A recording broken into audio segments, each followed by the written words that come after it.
Good afternoon, everyone. Good afternoon. I hope we can all see me and hear me. Yes, we can. Fantastic. Good afternoon. Okay. Good afternoon. Good afternoon. So good afternoon, everyone. My name is Adenike Adeyemi. I am the Executive Director for Faith Foundation. And as you all know, this is our 6th live Q&A session that is happening just after the premiering of our journeys, our pre-recorded Journeys in Entrepreneurship sessions. And with me today, I have two very special guests, both of whom were on the pre-recorded interview that premiered at 12 p.m. today on all our platforms on Facebook, on YouTube, and all our podcasts, all Faith Foundation's podcast apps. And today we're going to be having conversations around really running and managing education sector businesses at this very challenging time. At this challenging time from a social and economic point of view within our society that is also, and this is the same thing that is being experienced around the world. And to have a 1-hour chat with me today is Dr. Olufemi Ogunsanya and Ayoyinka Delumo, and I hesitated because Ayoyinka got married a few months ago, so she's no longer Ayoyinka Delumo, she's now Mrs. Ayoyinka Delumo. So you're both welcome. Please, you can have your videos on now. Thank you. Thank you. Good afternoon, Mrs. Ogunsanya. Good afternoon. Nice to see you, Ayoyinka. Yes. Good afternoon, Mrs. Nike. Fantastic. Okay, I'm coming. Okay, so good afternoon, everyone, once again. So we have a number of people who are already joining us on our live YouTube chats, Q&As. And so please, if you have any questions, please put them, as there's some people who've joined us for the 6th time around now, so we know the drill. But for those who are joining us for the first time, please send us a message on our YouTube chat so we know that you're joining us for the first time. And you're welcome. And so just let me briefly introduce our two guests today, just in case you do not know them. So Dr. Olufemi Ogunsanya, he's a former lecturer at the University of Lagos and the founder and managing director of Oxbridge Tutorial College. She founded Oxbridge Tutorial College in 1993, and the college is the premier leading sixth form college in Nigeria. And she has really built and expanded the school and built it really into an institution that has produced so many students who've gone on to do a lot of amazing things across different career spaces and in different industries within and outside of Nigeria. She's actively involved on a number of leading private and public sector institutions. She's currently the chairman of the Board of Governors for the Association of Private Educators of Nigeria, APEN. She's the chairman of the Lagos Anglican Schools Management Board. She's the chairman of Igbobi College in Yaba, and she also sits on the board of preparation. Oh, used to be. Okay, so you get past chairman. Former chairman? Yes, please. Former chairman of Igbobi For College. all three. For all three, okay. So a number of things have happened, but I think she has that vast level of governance experience across a lot of leading education sector businesses. We've had today is Ayoyinka Delumo, who is the founder of Playplace. For me, Playplace is really also an innovation too, and one of the first of its kind. It's an edutainment place that provides a fun and safe environment where children can learn, can play, but in an active and in a very creative way. And Ayoyinka is also a graduate of our Aspiring Entrepreneurs program. So you're both welcome, Dr. Ogunsanya. You're both welcome, Ayoyinka. Thank you. Thank you. Thank you very much. Thank you. So I mean, one of the spaces that really has been impacted significantly from just the pandemic over the last few months is really the education space. And it's the education space, but across all the facets that you can imagine. So from individuals who are going to school, whether children, teenagers, or young adults who have had to either stop school or re-evolve the way they learn for those that come to a digital platform, to a lot of schools being shut down, if not all schools being shut down. I know that there are 1 or 2 states in Nigeria that are running to some very slight extent, but most states across the country, almost schools have been shut down for a couple of months now. And then a lot of schools also employ teachers and employ other different types of staff too. And so it's also one of those places where if you're employed within the space, the way you've also had to work has been significantly different.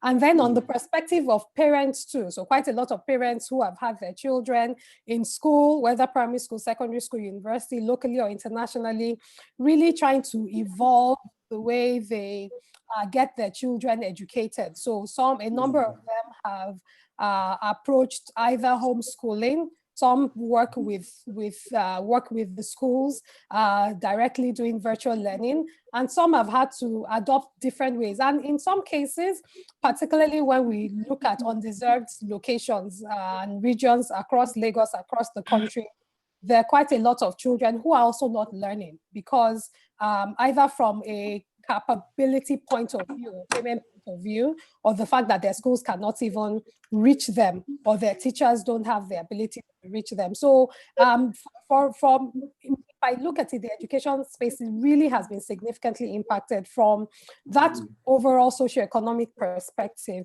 And it is also one of those spaces that across all the conversations we've had in the last 6 weeks, at least 5 of them talked about the role of the education sector and the role of curriculum and the role of teaching, in laying the foundations for growth within the different sectors that they're in.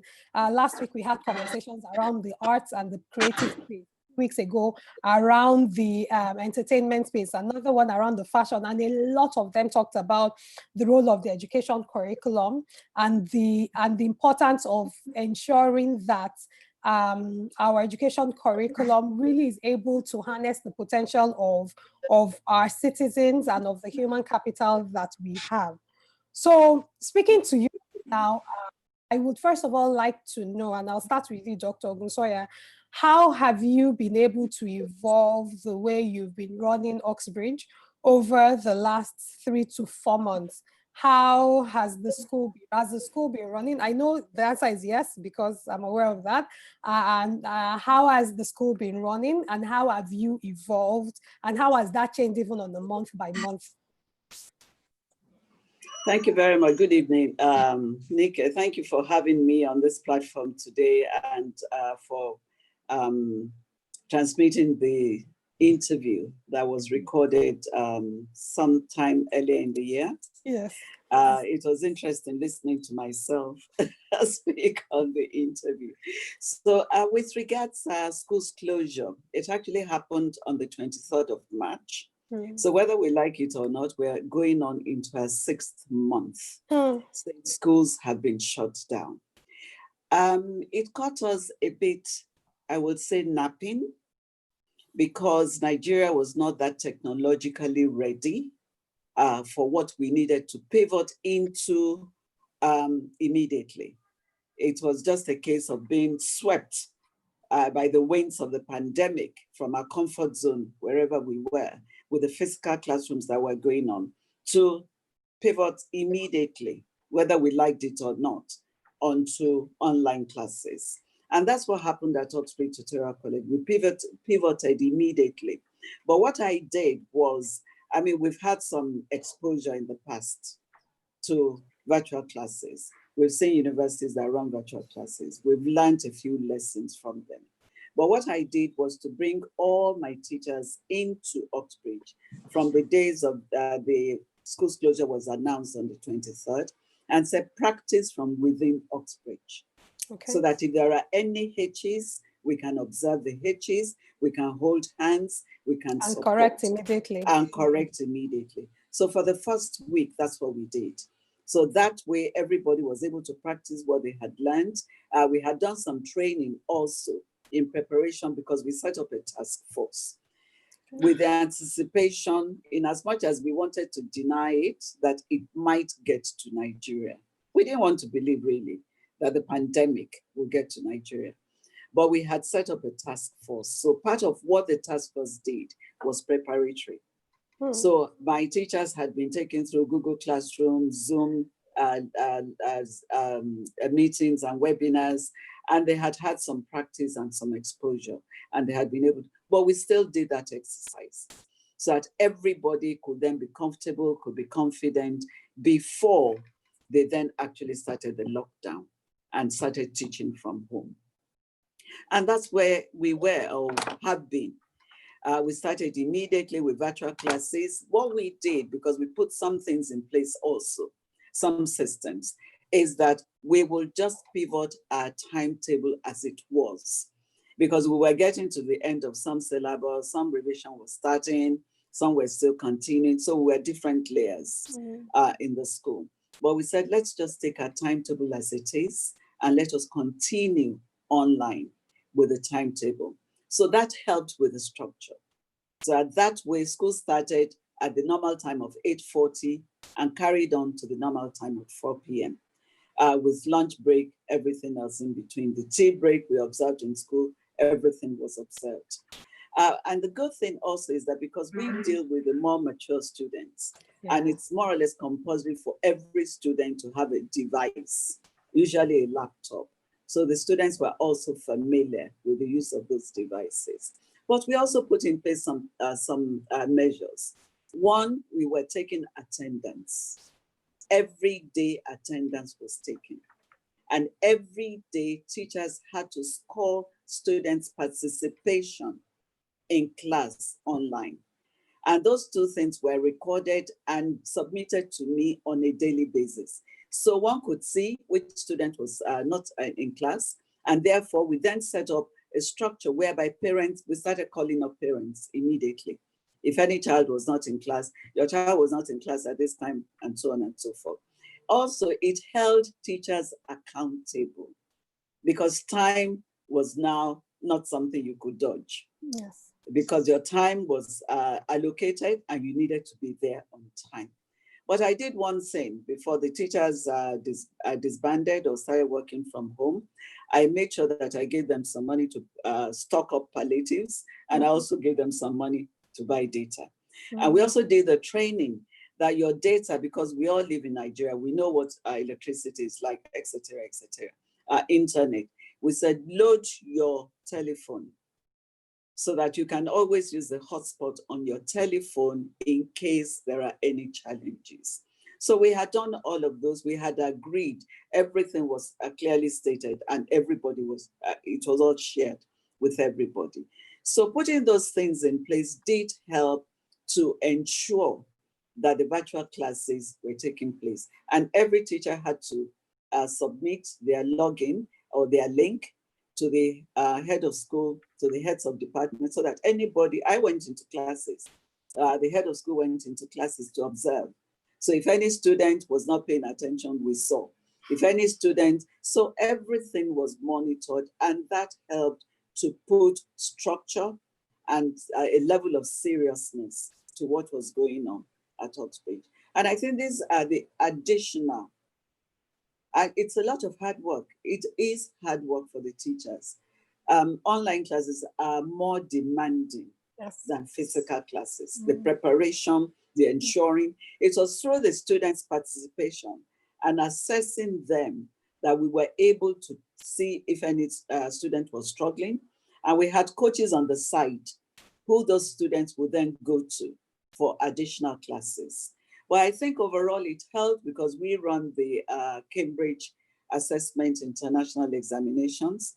And Cambridge had said they were canceling classes, but they were going to require evidence-based assessment for the students' scores. So we had to be on top of our game, and everything, including the attendance and participation, was submitted to Cambridge. And every lesson was recorded as well. Thank you so much. I have a question to ask you, because even though you had mentioned like a lot of us and a lot of schools were unprepared you still put in like a risk management approach to it. You said you set up a task force. It did help that the students and the teachers were already enabled and empowered, whether tools and whether that digital literacy to a certain extent. So their own adaptation was not as long as some other people would be. But was there anything that you had done in the way of crisis management or your approach to managing the school that made it easy for you to structure those things in place? So even though you may not have prepared or known that this was the exact type of situation that would happen, you still knew what were the right processes and systems to put in place to be able to do that. I think we all went through the Ebola period, and that served as a good learning lesson. It wasn't as, it was very short-lived. Yes. To God be the glory, it was very short-lived. But again, preparations were made, and all of those things were also considered at that time. At the time of the Ebola, we weren't actually having so many virtual classes. We were recording lessons and sending to students to watch, setting assignments on the lessons at that time. So there had been some level, I'd be very low-keyed crisis management with Ebola. And that's why I say, thank God it didn't last that long. I think under a month, we were all back in our places of work. But that was an eye-opener. And again, when they started, we drew strength from that period, that we were able to do it. So if I one last question around that, and what from learning from previous experiences, those who are school owners at this time, all of us are going through this, and I say us because Faith, even in large part, is also an educational institution. What is the importance of documenting these experiences now for another time that this happens again? You've talked about how you've adapted from the Ebola experience. So what do you think we need to do now about documenting and learning the lessons from now, so that we pray that nothing like this will happen again. But it's still better to be prepared and to so what would you advise for school owners, school managers, owner managers of schools in terms of documenting that lesson and developing processes for the future, for any crisis? Definitely, it cannot be overemphasized, not overstated. It must not be undermined that at this point in time, every single experience, all the meetings held, all the trainings done, all the different challenges, exposures, assessments, every single thing. I get my school now, we have what we call a log and a COVID-19 log, where everything is deposited, so that at the end of it all, or whenever we're able to, we have a Google document, and when we can revamp it, structure it, study it, and say, I emphasize the fact that every single thing, my conversation with you now, for example, could be recorded. My PA is storing my own personal ones, but the school also is storing all of the experiences. Those who spoke to us, other people's experience, what Lagos State government did, what the federal government announced, everything is being documented and filed away in the Google document. Oh, fantastic. And that is really for us to be able to have a reference point. Like you said, we pray. It took 100 years from the last one to this one. We pray not in our lifetime, but then you never know. It could be another Ebola, who knows? So thank you. So documenting that, noting down the lessons learned, noting even down the situations, because how did we react? Who did what, when, how did it turn out? What were the different dimensions that we approached for that, so that we can always go back to reassess and learn from that. Thank you very much, Dr. Ogunsanya. Absolutely, very key, very key. Ayoyinka, now you are in an interesting space because you run a business that sits in between education, entertainment, creative space. And so whether it was schools that had to be shut down, whether it was event centers that had to be shut down, whether it was parks that had to be shut down, you fell smack in between all of those. So how have you been able to run your business? If you've been able to run your business since March, what have you had to adapt in the way your business is running and has evolved? Okay, thank you so much for the question. So unfortunately, like you said, we're in a very interesting space, fortunately or unfortunately. But I would say that we lean more towards the entertainment space because we don't have kids like a school that, are paying a termly fee to attend on a, daily basis.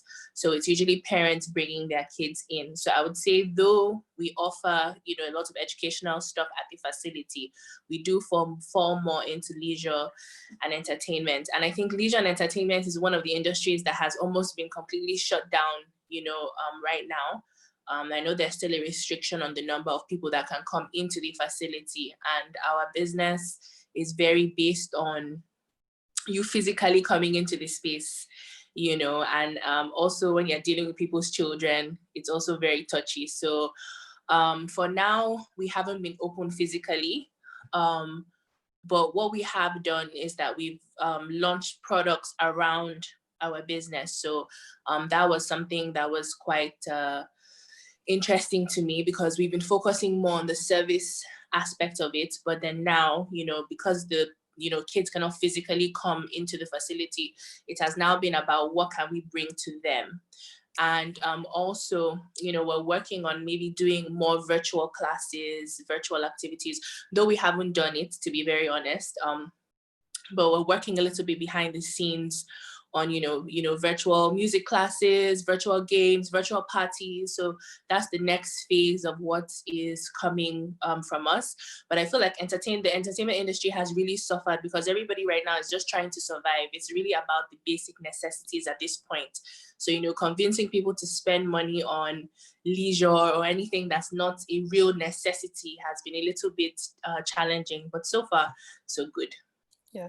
So I want you to start again by telling people what your business is, because I think there's some people that just joined this conversation after we started to explain it. And then there's something, then we're going to talk about one or two of the things that you've also done innovatively to also bridge some of that gap of creative learning.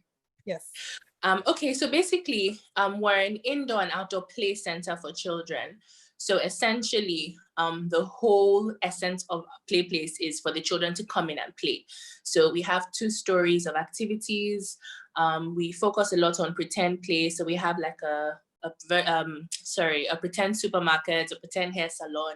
It just gives the children an opportunity to be kids.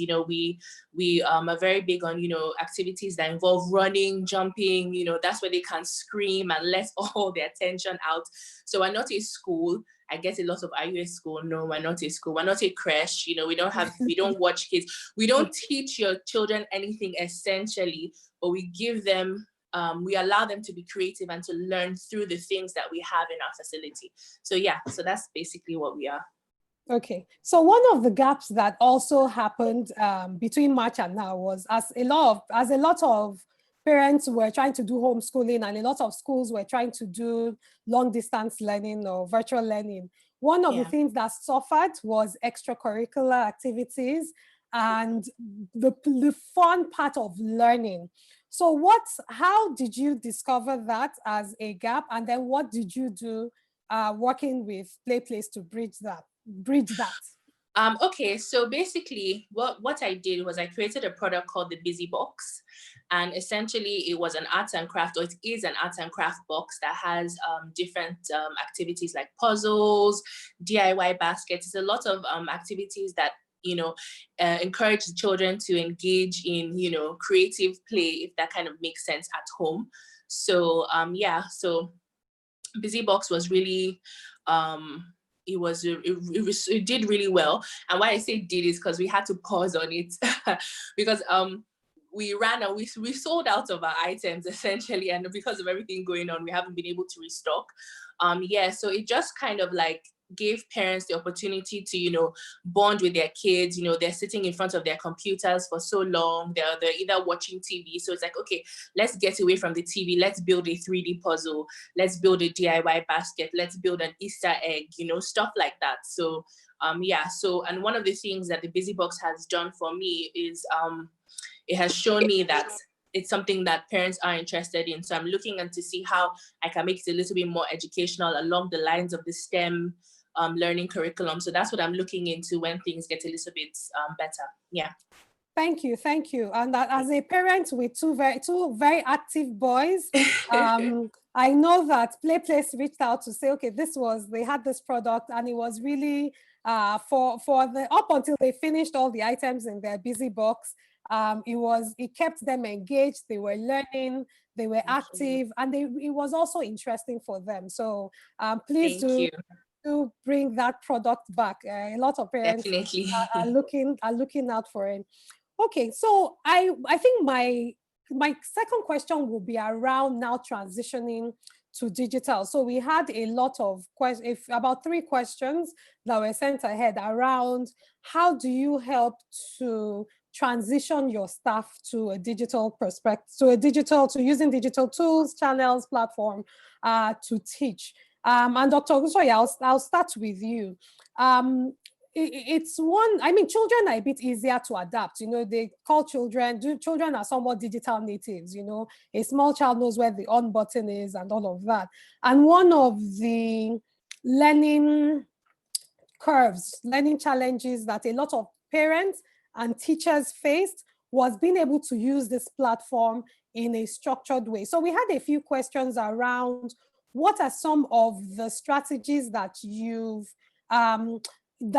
adopted. So you've shared some of that in answering the first question, but in really helping teachers to adapt to using tools and platforms, what are some of the strategies that has worked and what has not worked that you've seen? And another question was, even now that is looking likely that people are not sure whether we'll go back to school in person or there'll be a hybrid learning approach. So what have you seen has worked, but what also have you seen that has not worked? And what are some of the lessons you want to share from that? You're on mute, please. Yes.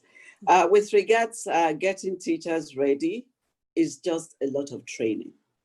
They need a lot of training, exposure, because during this period, you'll be amazed. I mean, I've given kudos to our teachers because they have been able to adapt quite quickly. Even my PAs, what do you call the front desk officers at Oxbridge, I made sure that they all learned Zoom. They all learned to set up meetings. They all learned to host meetings. So it's actually moving them from their comfort zone forcefully through exposure, through constant training, through one person who is informed and able, holding the hands of the other person who is not able to do this thing, to actually take them on step by step, just to ensure. Usually it's a case of fear, and it's a case of not wanting to test new waters. But, you know, as a teacher, part of the things we need to do is to encourage that they need to be courageous. Because what I say to my teachers at Oxbridge all the time is that they're leaders. And as leaders, there are certain qualities that you must have. And one of the qualities you must have is to take risks, is to test new grounds, is to try whatever you haven't tried before. Go for it, try it, and you'll be amazed how quickly. And those are the things, the lessons. So both the administrative self-development lessons, as well as the practical lessons of actually sitting down, taking them through. Everybody sit with your laptop in front of you, take them through lessons, try this, somebody going around and checking to ensure that people develop the confidence that they need to be able to work with those tools. The challenges will be really, a lot of the challenges have been internet and data. Because we could be at a meeting, it's our terrain, this is the terrain we operate in, and electricity goes off, power goes off. So you're immediately taken out of your Zoom lesson or wherever you are, and you have to quickly find a way of logging back in. So those have been the challenges, really. And then the quality of the internet. Service as well. Because we can hear ourselves clearly. I can hear you. When I listen to webinars from abroad, the quality of the volume, it's amazing. So crisp, so clear. It's amazing. But sometimes somebody is on a webinar, I can't hear, please move closer, increase your volume. So those are all the sorts of challenges that teachers could face. And then one major challenge we have realized now is that the children are so technically savvy that a teacher can be teaching and a student can cut off the teacher and take the rest of the class with the student, and they'll be having their own fun and the teacher will not be aware. So I've told my teachers, these are all skills you've got to learn to be able to navigate through this terrain that they were born into, but we are trying to find our way blindly. One of my colleagues was telling me that there's that children, one of the things children can do now, because obviously a lot of schools require that the videos are on, but the volumes are off, but that there's a way that you can set up your profile picture in such a way that would look like you are in class, but you are not in class. You are not there. It's just a dead figure in front. Yes. Okay, so we've been talking about privileged teachers, privileged schools, and privileged environments. One of the questions that was asked was from a school owner who said that her own students are underprivileged students. So these are not children that would easily have access to a mobile device or laptop or even a data-enabled device to be able to aid learning. And then because those costs are also high, she has also not been able to capacitate her teachers with tools and devices to be able to do that. I know that you belong to, you're one of the founding members of APEN and a lot of other educational establishments. What advice would you give to school owners, to owner managers of schools and other educational establishments who are finding it difficult to pivot to digital because of the cost implications and cost implications of internet, of data, of devices, and then also for their students too, because they may also have children who really do not have access. They can't afford, so accessibility and affordability to these tools and devices. What kind of advice would you give for approaches that they can consider? Because they literally don't want to leave children behind, but that's the situation that they find themselves in. Absolutely. It's very pertinent because there can be serious learning gaps. And what we know now is what's called learning loss as well. That a month or 3 months learning loss can be up to 1.5 years of learning gap. So it's very important, and that's a very pertinent question that that you have put to me. But we are lucky, and I can speak for Lagos State. We're in Lagos State. We are lucky in Lagos State that we have a clued-in Commissioner for Education and an interested governor. I doff my hat to them all the time because practically as we were pivoting to online, the Commissioner for Education with the Ministry of Education, Lagos State government, started Wazobia, radio, television classes. They also started radio because they knew that if that was not done, especially the millions of children in the public school sector will have problems and they'll suffer a lot of deficit. And therefore, even the less privileged, the low-income schools, private schools, low-income private schools, tapped into that because it was available for everybody. So for as long as you could get a radio can cost 800 naira, 2,000 naira, your child will be able to listen. And I'm aware of a school where that was the mode of learning, even for their SS3 students who are going back into classes on Monday to start their exams on the 17th. That was the mode of learning. But you know what the teachers did? after each day's session, they got in touch with the children. Some visited them and found out what they had learned, set them tests and exercises so that they could actually monitor what was going on with them to ensure that they were actually learning. So, you know, we just have to be creative. Not everybody can have a device, like you said, but we need to be creative, to be aware of what's going on in the public education space and to tap. And, you know, the other wonderful thing that happened is that once federal government announced that schools, SS3 students will go back to school on Monday the 3rd, Lagos State government released revision packages for students. And this is available to both private, public, everybody, because the essence, the concern, the passion for the Ministry of Education in Lagos State is for the students to go in, do well, and pass so that they can progress. Yes, so, you know, those things have been put in place. Some teachers have gone to the extent of actually printing out work for the children to do. And if that's what we need to do as school owners, we must do that. Encourage each subject teacher, write your lessons, that print them out, or whichever way. We just have to. I know that funds have been very, very short. Let me just put it as short during this period. So we just have to think of creative ways to do these things and send them to the children, ask them to collect. I know that we were on lockdown for some time, but people have been able to move around as long as you maintain the social distancing and wear your mask. These children, there will be deficits undoubtedly, but it shouldn't be one in which the students are totally disconnected from teaching and learning during this period.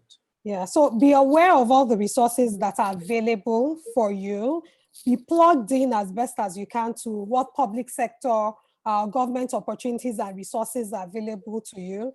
Take advantage of even traditional learning and support options as best as you can to do that. I guess it also helps to have a forward-thinking commissioner or minister of education. Commissioner, also, please, commissioner for education. That also helps to set the standard and effectively involve private sector also in supporting that. Ayoyinka, how have you been able to manage your team members? I know you have a very active young team of employees. How have you been able to manage them at this time that your facility has been shut? Okay, so it's been challenging, but it's been enlightening. One of the things that we've been doing during this time is really taking time out to do training, because I feel like pre-COVID, you know, we were super busy and we were just going and going, though we're doing lots of trainings, but it wasn't the time we needed to reflect. So we've been training, we've been keeping in touch with one another. You know, I try to engage them as much as possible. I try to encourage them. We have a WhatsApp group, you know, so we all stay in touch. I think everybody understands the times, so that's quite helpful. But really, I'm just taking a WUSA moment to just, you know, retrain, regroup, and set the pace for the new normal, if I can put it like that. And my team has been super supportive, you know. We go there every once in a while, clean up, we all keep in touch. So it's so far so good. Okay. Yeah. There's actually a question for you from Toyosi that please tell us more about the virtual parties that you organize and how you've been able to run them. Okay, so I haven't been too vocal about the virtual parties because it's a one-man show for now. But yeah, so it's just basically like birthday parties, you know, I guess there aren't that many other types of parties that children do, but, you know, virtual hangouts. And basically how it works is, you know, we just act as the MC. We have games and activities that we can do with the kids. And then we have like care packages that we can send to all your guests and stuff like that. So I have, like I said, I haven't really been vocal about it because for now it's just me. But it's something that I should post online soon. And so far, it's been good. I've just been doing a couple of test runs with close friends and family, and I think I'm more confident now to put it out there. Fantastic. Yeah. Thank you. Dr. Ogunsanya, there's a question from Ebikela. If you were to start Oxbridge today, what will you do differently? I saw that and I was smiling because when I started Oxbridge is 27 tomorrow, actually. When I started Oxbridge, yes. Yes, I remember, 1st of August, I remember. 1st of August, thank you. When I started Oxbridge 27 years ago, it was a very new terrain. It was dabbling in very new waters for me in Nigeria. But I started with the mindset that I went through what was then called higher school certificate in my time. And my children also went through the A-level program outside of Nigeria. So it was a program I was familiar with. If I didn't have that background and I was starting today, I'll say look for a sixth form college outside of the shores of Nigeria to partner with. Because they would have the experience, they'll have the resources, both human capacity, whatever academic capacity, whatever you need that would help you. And I have seen, because I keep my eyes open and very alert, there are a couple of schools that are doing that now. And they're partnering with schools outside Nigeria, sixth form colleges outside Nigeria. Because they, I think it was some session I was listening to earlier on today, that why reinvent the wheel? Yeah. You want to start a program that's already in existence. You don't need to reinvent the wheel. Just go to people, partner with people. And I think EDC also taught us that partnerships are very key. So if you can go into partnership, have lengthy discussion, ensure that you are not disadvantaged in any way with a partnership, that you are really truly partners in a win-win situation, and then learn from them and see how that you can then bring that on board. Because running A-levels, that the sort of thing I'm doing, is not a Nigerian program. And therefore we've got to be able to learn from where we bring these programs and learn truly from them. Okay. Thank you. There was also another question from Ben. How would you advise a school with younger children to engage with younger age children using Zoom? I know that you deal with much more older children, but I also know that you can speak to this. Yes, I have a grandson who is using Zoom. And I was very tickled when I saw it all happening. It's exactly the same thing. The teachers, the preparation has to be different. The preparation has to be engaging, because with children, the young children on that platform, they need the connection. If they see you as the teacher they're familiar with, they're excited to see the teacher, but they need the creativity of the teacher to engage them. And therefore, there must be pictures, there must be music, there must be those sort of interactions to engage them. And there must be videos, some level of videos as well that you can show, and then ask questions after, or tell them to share their story, whatever it is they took away from watching the video. There must be voiceovers. There must be simulations. So different ways in which you can engage children that age, because they depend a lot on body language, on facial expression, the sound that they hear, and the pictures that they see. So those are the ways in which you can engage children who are much younger. And I know schools that do virtual trips. You can take them on virtual trips to museums, to view anywhere in the world, to aquaria. You can have aquaria, you can take them on trips. Say tomorrow we're going on a field trip. Parents will wonder, where are they going? Which field trip? When they can't travel anywhere. But everything is now available virtually. So you can say, oh, we're going to see some beautiful aquaria, the one in Dubai, the Dubai Mall that everybody queues to see. You can show them. And they'll be so excited. They'll see the fish, they'll see the man feeding the fish in the aquarium, etc., etc. So it's the creativity that has to come to the fore when dealing with younger children. Because like I said, their sight, their ears, the expression on your face, the mouth, everything. Those are the things that can actually engage them. I know there was an app that was shared where you could actually picture a lion or a tiger in your room, in your living room, and take a picture with it. So it almost makes it look like it's actually within your space. Yes, within your space. Exactly.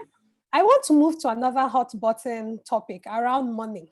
I mean, even before COVID, one of the things around schools, I know a lot of schools are registered as non-for-profit organizations, so either trusteeship or as limited by guarantee. And that's also because the way the business model is, it's really hard to it's not impossible, but it's difficult to also run a profitable business. You do a profitable school, you definitely should work towards it. And for different reasons, some macro reasons, some just environmental reasons, some also around the kind of demographics that people are targeting.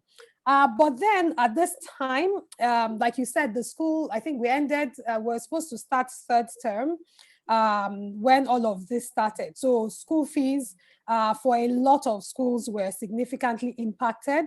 And for those that could get some form of school fees, they had to reduce the fees that were paid. And then there were teachers to be paid. Even if you were not in school, because for some of the parents who said, well, you're not paying light and all of that, like you've explained, a lot of the things you're not paying for light, you're transferring that to data, to phone bills, to laptops and all of that. What are some of the financial and cash flow management strategies that you have learned or you are learning at this time? And how would you, and just really advice on just managing finances and retaining revenue and cash flow at this time? Thank you. Yes, I'm unmuted. Thank you very much. This is a very, very key aspect that governs the success of any business, really, not only schools. And that's why I know there might have been a question of some people might be wondering, why do I need a board of governors or a governing board for my school? That's one of the reasons why. Because on the governing board, you have a different strata of people. You have the engineer, you have the architect, you have people who can help with your construction, you have the finance person as well, who can look and make recommendation. If you need to raise funds, who can help. If you need investors, who can help. So all of that aside, in running any business, one must do a feasibility study. It's exactly the same thing for running a school. And therefore, understand your cash flow. Annually, you have a budget. These are the number of students we need to be able to run effectively. But as part of your budget must be some savings. So if you get your income, if it's 5% of the income of the profit that's going to be saved, let it be saved in an account you do not touch. So the savings and building of the savings culture for the school is very key, because that's what one can then lean on at this time to be able to manage with the resource. And our lives are going to be very, very, very expensive. Whatever we have seen and wherever we are going into, things are not the same and things are just going to skyrocket and get more expensive. The rate of inflation that we already feel and see is astronomical. And I said, we haven't even seen anything yet. 6 months down the line is when we start feeling the worst impact of this COVID-19. So for the school business, is that whatever it is, it's very expensive running a school, because people think, oh, you're just collecting all that money and it's going into your pocket. The staff salaries, I'll take Gazompe about 70 to 80% of whatever it is you take. But in all of that, in budgeting, always ensure that you have a little amount of money that you put aside. At the end of every academic year, there must be some savings for the school. And that's what you then tap into at this time of stringent measures, extraordinary times, parents not wanting to pay fees, because that's preparing for the rainy day, as the adage goes. Yes. So now that we're in the rainy day and there's some school owners that did not save for different reasons, is there anything else that they can do? I know that a lot of schools are now thinking of seeing how they can start parallel streams of businesses, like online classes, like online summer programs. Some have started STEM classes for this summer period. I don't even know whether we have summer or long holiday, whatever period we're in, but we just find ourselves already in August tomorrow. So they have started those things to be able to earn some income during this period. Little drops of water make a mighty ocean. They might look like small amounts of money, but develop new programs. We all have to put on our thinking caps now. We ran one at the end of the academic year, although I didn't charge for it, but it was open to the public. I didn't charge our students because they had a period after they finished their exams, and they had about 5 weeks before the end of the academic year, that we called the Oxbridge Pre-University Preparatory Program. Because I just had to think, what's going to be useful to the students at this stage? And I said, we arrived at universities unprepared, uncharted territories, just found ourselves there, and we waddled our way through. Let's see how we can prepare the students. So we took them through various aspects, even including racism, the experiences they could have, relationships, sex, everything possible. And then we brought motivational speakers, how you start planning, preparing, how to dream, how not to look focused, how everything now, digital citizenship, cyberbullying. We took them through all of that. So external students who joined, at least we charged for. We didn't charge for the Oxbridge ones. So that way, little drops of water. We have to be very, very creative and very quickly too, very, very quickly to see how we can start programs that can generate some level of income for us at this point in time. Thank you. You've actually answered that question with like 5 or 6 tips. You've talked about the importance of saving. So even at this time, always still try to take something else. I mean, it's the same thing which we are teaching the children. We start to teach children as they grow up. Always have something that you put aside that is there. That's number one. I was going to ask you a question around governance, and you've touched on that exhaustively. No matter how small you are as a school or an education business, find a board of advisors, or if you can find a board of directors or trustees that help you. But as part of that, make sure that you have people that can add insight and value into helping the school thing. And that's where even a financial expert comes to play, because the person will look at your numbers in a different way from how you're looking at your numbers and help you think of whether it's investment, savings, readjusting, and just making sure that all the numbers adds up. You talked also around planning from the beginning of the year. So even in this period, even now that we're looking to start, we don't know whether the new school term will start, but what is guiding your spending decisions? What are your assumptions? How many people do you think you can take in? How many people do you think will be able to pay? What will they pay? And based on that, be able to plan for that. You also talked about creating new business and income streamlines. And one of the things that occurred to me while you were speaking was that when you are in a physical school, you're limited by the people that know of your school and people that can come to the environment. Now you can even be teaching students in Kaduna, in Enugu, while outside Nigeria. And so this opens the door towards looking at, maybe there's a subject that 1 or 2 teachers or your school is good at, and building a business idea from that, or a product, a school product from that, and open it and expand it to so many other people that you don't have the geographical limitations for that. So thank you very much. Thank you very much for that. Ayoyinka, someone is asking that, oh, by the way, Dr. Ogunsanya, there are a lot of congratulations to you for 27th anniversary. A number of people have said that. Yes. Thank you. Yes, if we were not doing social distancing, we would have come to because one of the other Yeah. things that I have to say that I really admire about your businesses is that most of your businesses, I know that Oxbridge also has an island arm of it, but you're both also mainly mainland businesses. And for those in Lagos, a lot of people never think that there's so many of this type of institutions within the mainland, and you really are able to meet the needs of a lot of consumers and students and parents within those segments. So for Ayoyinka, what's the plan for Play Place post-corona? Someone said they really like the idea. How are you planning to reposition the business?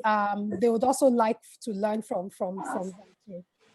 Okay, so definitely we're working on building our online presence. It's a necessity at this point. We do hope to open soon. We're still kind of monitoring the entertainment sector. I mean, it's just going to be the new normal, you know. We're educating all our staff on the safety measures that they need to take, because at the end of the day, the biggest priority is that both our staff and our customers are safe. So, I mean, we have a 200-person capacity. Obviously, we're not going to be able to maximize that anymore. So, you know, we also have a 3-hour time limit.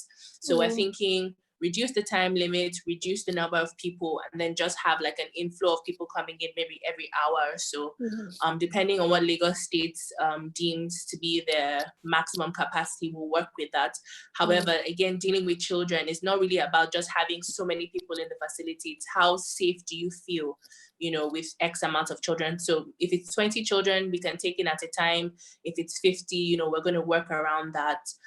Yeah, and I think we're beginning to realize that we need to see how we can live with this, you know, through this pandemic, because I mean, the business has to continue. In fact, I've been getting birthday party requests. People are like, can you open the facility so we can? I'm like, let's be safe, you know. It's not like I don't want to, you know, but at the end of the day, we have to be safe. We have to comply with what the government is doing.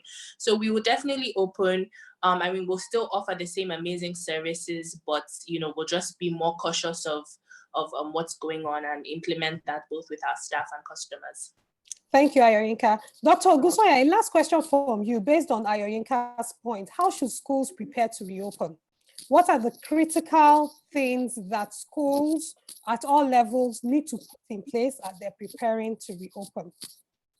Right. Thank you. Excuse me.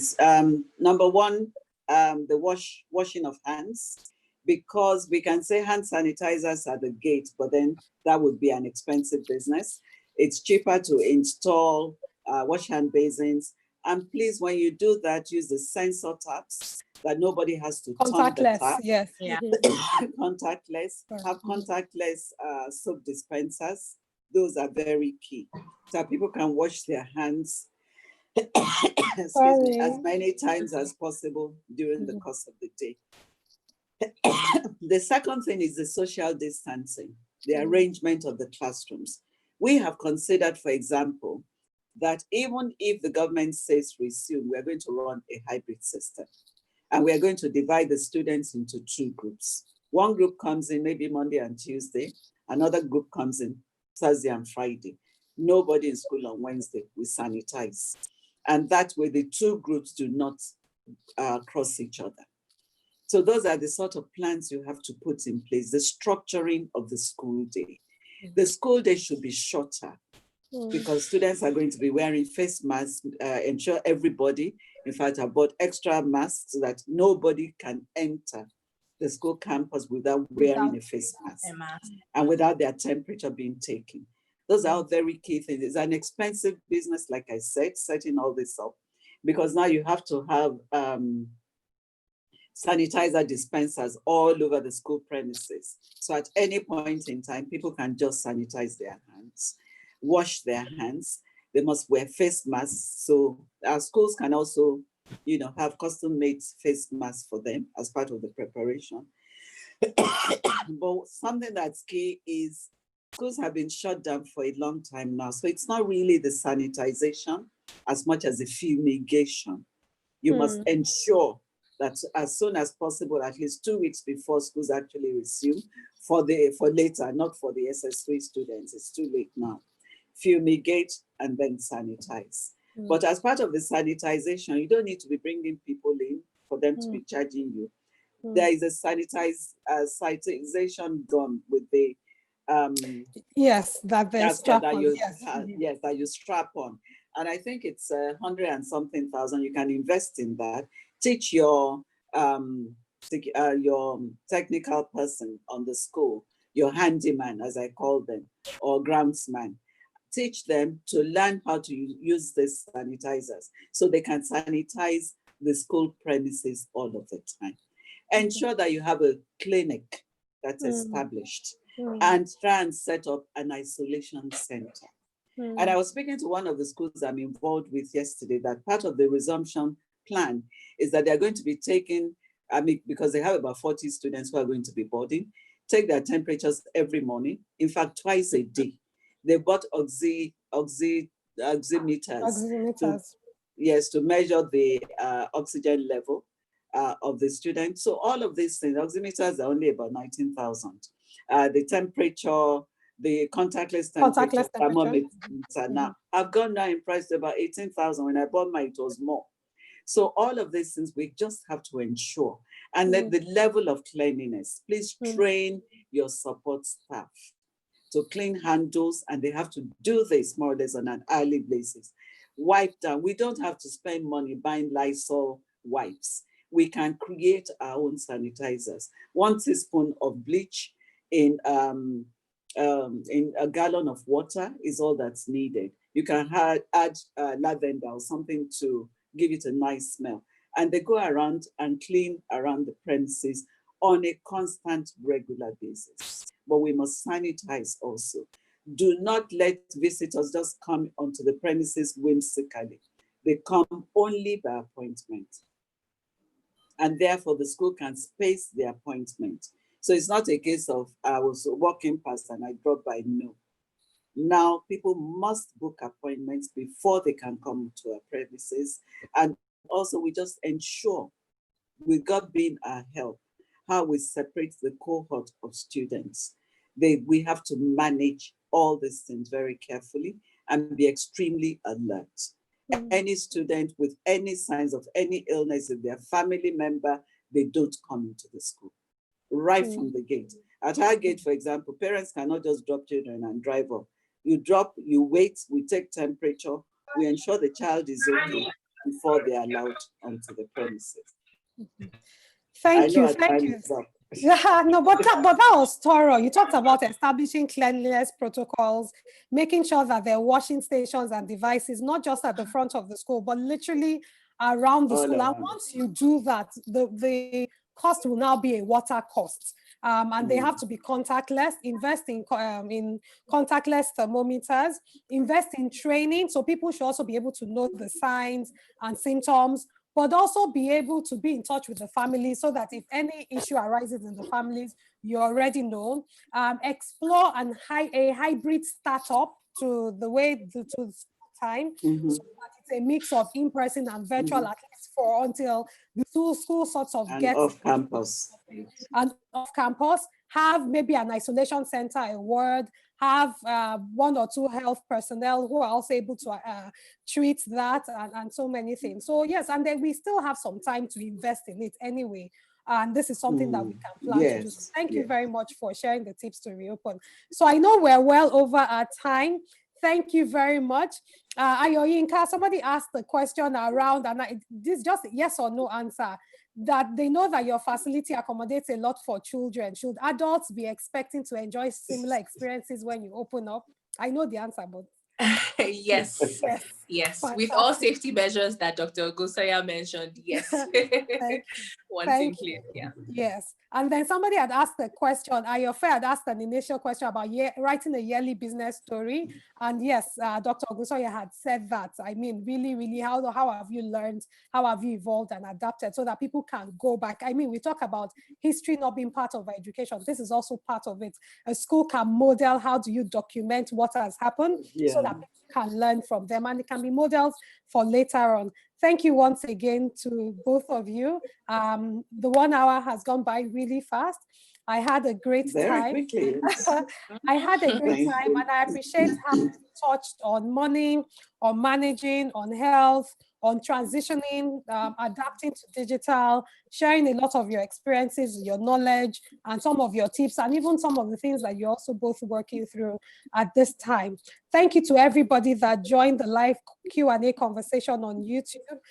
As with other conversations, this YouTube live Q&A will be on here, so you can go and replay it at your convenient time. But please also remember to watch the pre-recorded interview, which we recorded last year, actually, which is on YouTube, is on Facebook, and you can also listen to it on all the major podcast apps on Faith Foundation's page.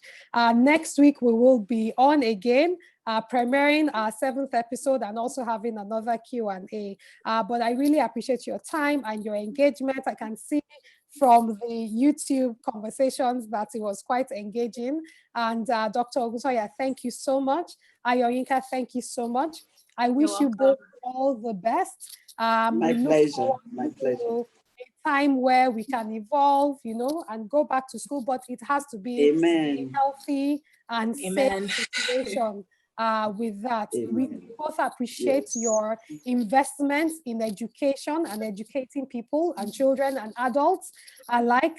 You play fundamental roles in, for me, what's the most important sector of our society. And I really do appreciate how you've transitioned your dreams and you're building businesses, you built institutions that really model really what we would hope to see across the country.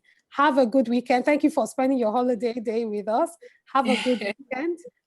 Thank you very much. Our pleasure. Your family. Thank you very much. And thank you, everyone. Thank you, Dr. Ogunsanya. Thank you. Thank you. Enjoy your weekend. God bless you. Thank you. Bye. Bye. Bye. Bye.